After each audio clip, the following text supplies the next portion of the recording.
Somewhere along the southern edge of this war sits a piece of land that Putin has protected with unmatched money, military power, and sheer personal obsession more than almost anywhere else in Russia's entire empire. That place isn't Moscow or St. Petersburg, it's Crimea. But Crimea will remain Russian. In 2014, Putin annexed this peninsula and turned it into the single greatest symbol of his entire presidency, a trophy he presented to the Russian people as proof that conquest could be permanent, that land taken by force could never be taken back. He built a 19-kilometer bridge, the longest ever built in Europe, across the Kerch Strait, costing nearly $4 billion, specifically to prove Crimea would never again feel disconnected from Russia. He packed the peninsula with layer after layer of the most advanced air defense systems Russia owns. The S-400, the Pantsir, radar networks stretching hundreds of kilometers out over the Black Sea. He stationed what remained of Russia's entire Black Sea fleet there. For over a decade, Crimea wasn't just Russian territory, it was untouchable. It was proof that Putin's Russia could take something and keep it forever. Then, on the 17th of June 2026, Ukraine's own defense minister sat down for a televised interview and said something directly to Russia that should have been impossible to say out loud. He looked into the camera and told Moscow that its most heavily fortified, most symbolically important territory was quietly turning into something else entirely, an island. Mikhailo Fedorov didn't hedge, and he didn't soften the message for a domestic audience either. He did not hide the seriousness of the situation. He warned that Ukraine's long-range strikes were changing the reality around Crimea, threatening to cut off the peninsula, which Putin once called his greatest victory.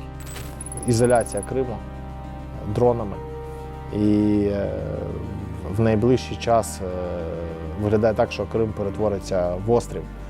And then he added one more line. A line that felt less like an explanation and more like a warning aimed squarely at the Kremlin.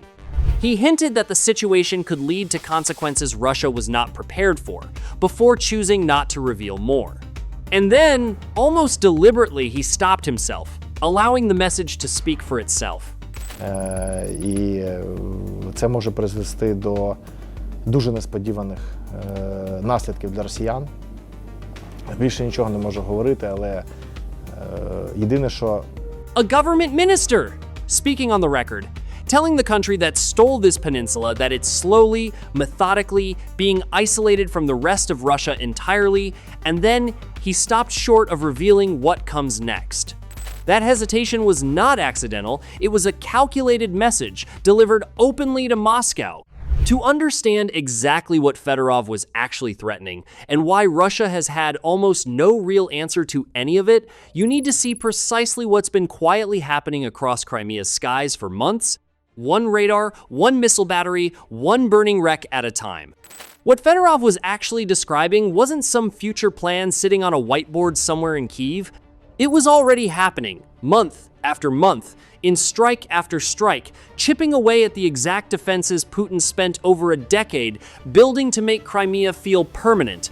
Go back to the 25th of February, 2026, months before that interview aired.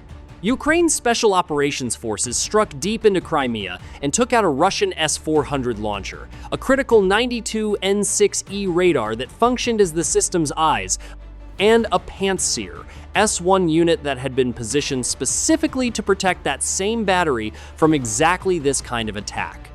On the 4th of July, 2026, Ukraine's main Directorate of Intelligence, known as the GUR, publicly announced that its forces had destroyed 195 Russian air defense and radar systems across the first 6 months of the year alone, including some of Russia's most advanced S-300 and S-400 batteries.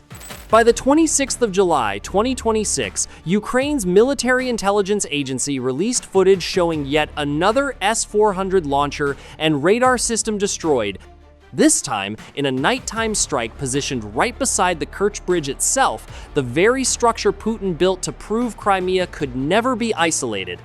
Lay these strikes out side by side, and a pattern starts to emerge that no single headline can capture on its own. This wasn't one lucky hit. This was a sustained, expanding campaign, hitting Crimea's air defense network again and again throughout 2026, each strike removing another piece of the shield Russia had spent years assembling. Fedorov backed up exactly why this pace had picked up so dramatically. According to the defense minister, Ukraine's own Ministry of Defense contracted 300% more medium-range strike drones in just the first 4 months of 2026 than it had purchased across the entirety of 2025. Fedorov described this rapid buildup as part of a broader strategy he called a logistics lockdown. The goal was simple: get funding directly into the hands of frontline units, allowing them to purchase and deploy strike drones faster while bypassing the slow decision-making processes that often delay military operations. Step by step, Ukraine is bringing a new kind of hell for Russians as logistics are being cut off and Crimea is being isolated. Now, here's the detail that should actually change how you're watching this story unfold. Ukraine isn't just destroying missiles or launchers when it hits these targets. Look closely at what keeps showing up in strike after strike: radars.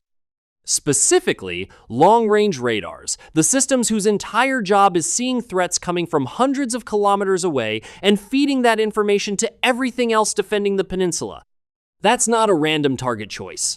A missile launcher without eyes to guide it is just an expensive, useless piece of metal sitting in a field. Take out the radar, and every system connected to it, every S-400 battery, every Pantsir unit relying on that early warning suddenly goes half-blind at the exact same moment. Ukraine isn't just chipping away at Crimea's defenses piece by piece. It's going straight for the nervous system holding the entire shield together, and that single strategic choice is exactly what turns a series of separate strikes into something far more dangerous for Russia than the sum of its parts. To understand exactly how much Russia actually had to lose here, you need to go back to where this shield started, because Crimea's air defenses weren't something Russia threw together in a hurry. Construction began almost immediately after the 2014 annexation, and by 2018, the peninsula had quietly become the single most densely defended stretch of territory anywhere under Russian control, more heavily layered with radar and missile coverage than even the ring of defenses protecting Moscow itself. That's worth sitting with for a moment. Russia protected a peninsula in the Black Sea more heavily than it protected its own capital city. Crimea wasn't just another piece of occupied territory to Moscow. It was treated as the one place on the entire map that could never be allowed to fall. The layers Russia built around it went far beyond the S-400 batteries you already know about. Sitting alongside them were S-300V4 systems, a variant specifically designed with anti-ballistic missile capability, positioned to cover the approaches facing mainland Ukraine. Behind those sat Buk M3 batteries worth $50 million, which were destroyed by Ukraine in occupied Zaporizhia Oblast near the village of Oleksandrivka. Then came the close-in layer. Dozens of Pantsir units scattered across the peninsula's most valuable real estate, positioned specifically at Saki Air Base, Belbek Air Base near Sevastopol, the approaches to the Kerch Bridge, and Crimea's major port facilities. Each unit combined a rapid-fire autocannon effective out to 4 kilometers with a set of 12 short-range missiles capable of reaching targets 20 kilometers out, built as the last line of defense for anything that slipped past everything else. Military planners have a specific term for what all of this created together, something they call hard kill coverage zones. Geographic areas where any incoming drone or missile faced a genuinely high probability of getting shot down before reaching its target. The southern and western approaches over the Black Sea carried the heaviest coverage of all. And the Kerch Strait, given how much value Russia placed on that bridge, sat underneath 3 separate overlapping layers of protection at once. Which is exactly why watching those layers actually fail matters so much more than any single strike on its own. Once Ukraine's campaign against Crimea's radar network took hold through 2026, entire stretches of that once impenetrable coverage map started opening up, and Ukrainian forces moved into those gaps almost immediately. Take northern Crimea first. That entire stretch of airspace used to sit under S-300 and S-400 coverage radiating out from the Jankoy area. With losses in that sector, Ukrainian long-range drones gained the freedom to approach at medium altitude instead of hugging the ground the entire way in. And that shift matters enormously, because flying low to avoid detection burns fuel and limits how much explosive weight a drone can actually carry. Take that pressure away, and suddenly the same drone can fly further and hit harder. The Kerch Strait itself, once triple-layered and considered close to untouchable, tells the same story. With Pantsir losses in the bridge area and the radar coverage feeding that whole zone degraded, the strait became newly accessible to Ukrainian naval drone strikes, exactly the kind of attacks that had previously faced a far higher chance of being intercepted before ever reaching the water near the bridge. And at Saki and Belbek, the very air bases those close-in Pantsir units were built to protect, the exposure became direct and immediate.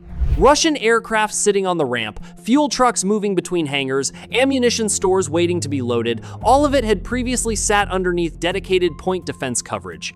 With that coverage thinned out, all of it became dramatically more reachable for Ukrainian strike drones. So this was never really about how many individual radars or launchers Ukraine could claim on a scoreboard. It was about geography, about entire zones of sky and sea that used to be defended and simply aren't anymore, opening one section of the map at a time, and every single one of those gaps didn't open itself. Something had to physically fly in, find the target, and end its usefulness for good. To understand exactly what's actually been flying toward these radars, you need to meet the specific weapon doing most of the damage, because it has a name, a shape, and a very deliberate purpose behind it. Before we move forward, if you enjoy our in-depth analysis, please take a moment to subscribe to the channel. Ukrainian engineers call it the Behemoth, with hundreds of kilometers range. It was unveiled publicly in May 2026 at Ukraine's Wild Drones exhibition, built by the Ukrainian firms Glefa and Culver Aerospace, and it belongs to a specific category of weapon Ukraine now produces by the hundreds, something the military calls a middle strike drone. That category name should sound familiar, because it's the exact same phrase Ukraine's defense minister used when he told the world Ukraine had contracted 300% more of these drones in just 4 months. The Behemoth isn't some unrelated side project. It's almost certainly one of the actual weapons behind that surge, rolling off Ukrainian production lines by the hundreds and heading straight toward exactly the kind of radar targets you've already seen destroyed across this campaign. The drone itself is deceptively small for what it carries. It measures roughly 2¼ meters across, about the wingspan of a large dining table, weighing in with a combat range of up to 300 kilometers and a cruising speed of somewhere around 170 to 180 kilometers an hour, fast enough to close distance quickly, slow enough to hold precise navigation on the way in. What it carries inside that compact frame is where things get genuinely brutal. Behemoth is capable of carrying a total 75 kilograms of explosives over 300 to 100 kilometers. It doesn't fly in with a single warhead. It carries 2. A 40-kilogram high-explosive fragmentation charge sits in the nose, built specifically to shred equipment and structures on impact. A second, 35-kilogram thermobaric warhead sits further back, a weapon designed to produce a devastating blast wave capable of causing catastrophic damage to reinforced positions and heavy equipment alike. Here's why a drone like this is so devastatingly effective, specifically against radar installations, and it comes down to simple geometry rather than some exotic guidance breakthrough. A radar antenna is a large, fixed, physically enormous target sitting out in the open. You don't need pinpoint, surgical accuracy to knock one out of action. You just need to get close enough, and a 75-kilogram combined warhead gets close enough almost every time. Compare that to trying to hit a moving tank or a dug-in soldier, and you start to understand why Ukraine keeps pointing these specific weapons at Crimea's radar network rather than chasing smaller, harder targets. And there's a deeper logic behind targeting the radar specifically rather than the missiles sitting next to it. Missiles and launch vehicles are, relatively speaking, replaceable. The radar attached to them is not.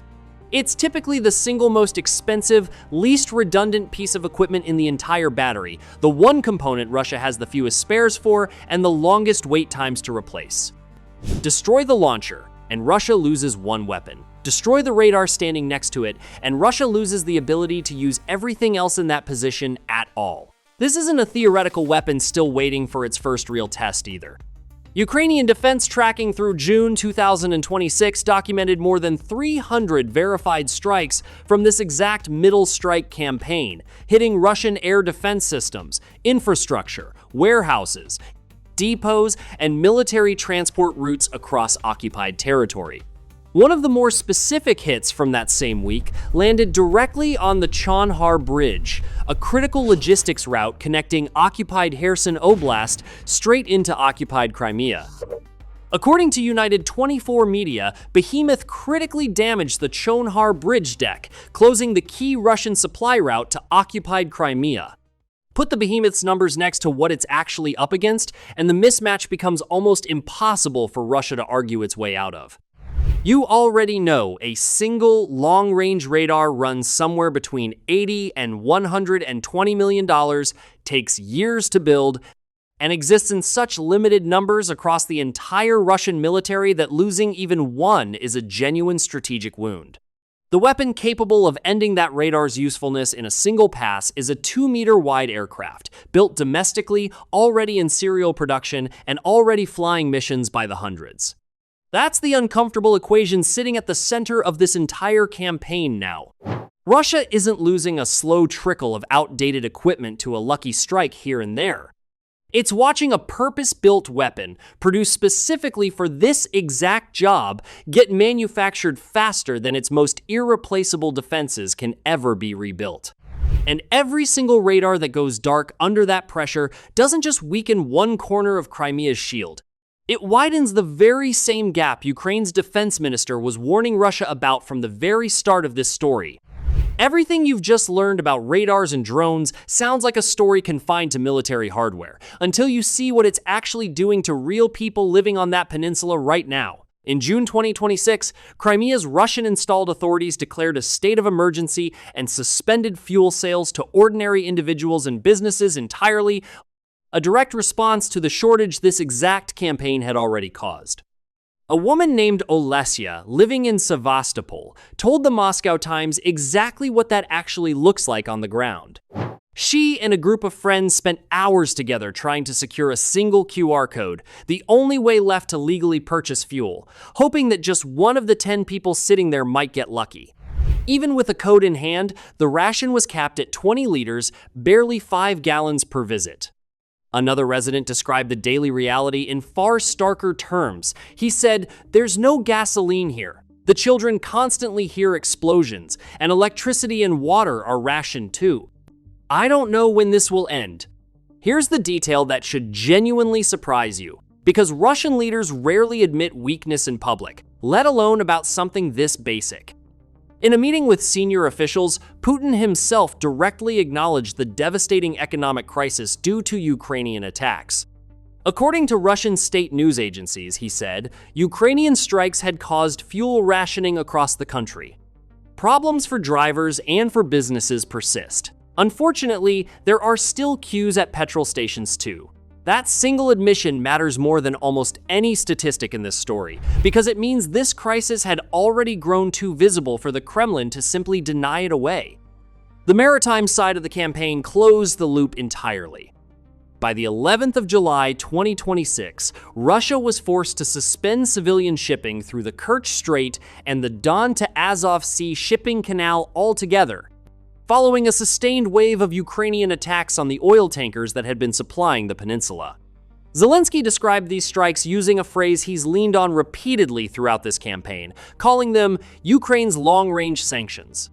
In one report alone, he confirmed Ukrainian forces had struck maritime oil logistics in Russia's Krasnodar region, an oil depot in occupied Kerch, and, in the very same operation, 4 separate radar stations belonging to Russian air defense.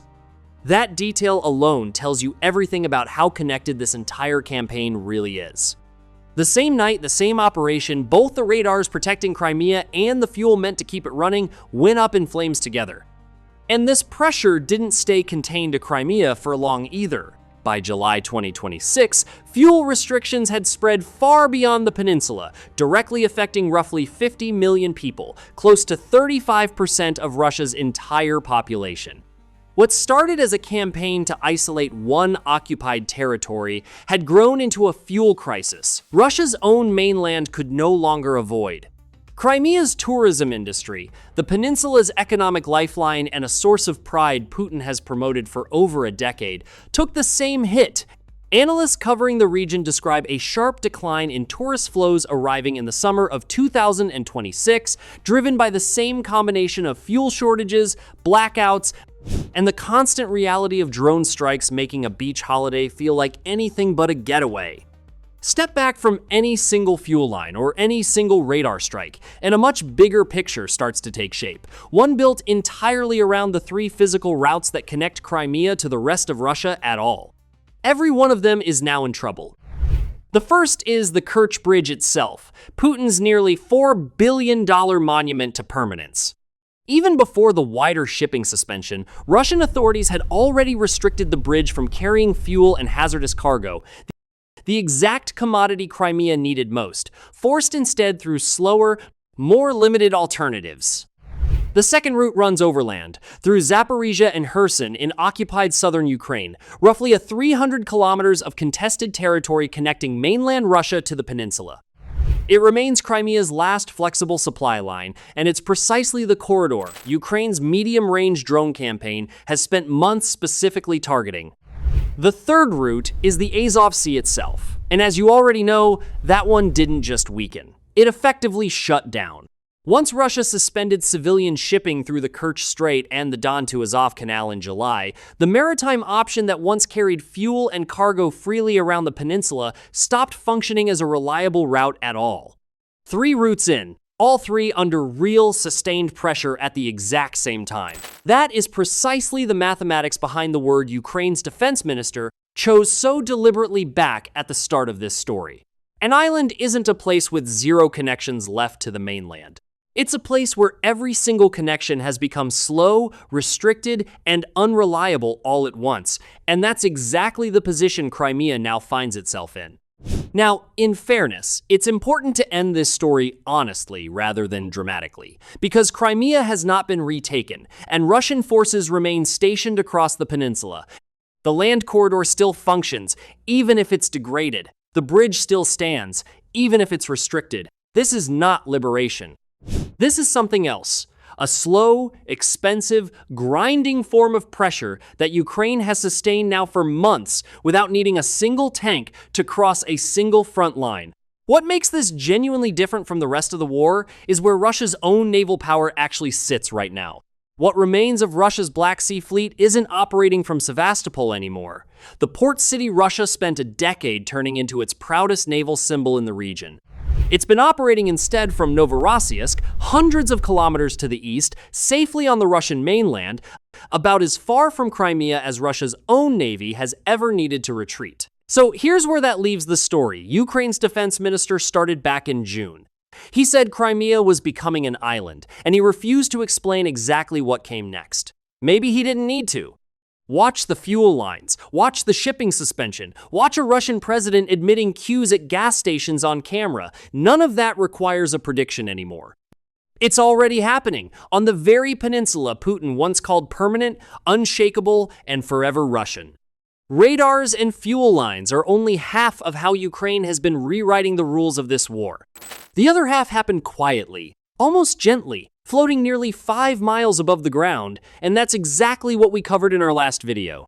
We showed you how Ukraine turned an ordinary party balloon into a way of slipping weapons straight past one of the most expensive air defense networks on the planet, undetected, unstoppable, and almost impossible for Russia to counter with any amount of money. If watching Crimea's shield crumble under drone strikes got your attention, wait until you see what happens when the weapon isn't even flying under its own power for most of the journey.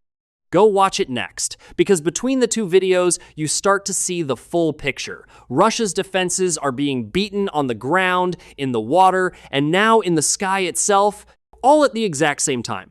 This is the Frontline show, and this war is moving faster than almost anyone is prepared for. We'll see you in the next one.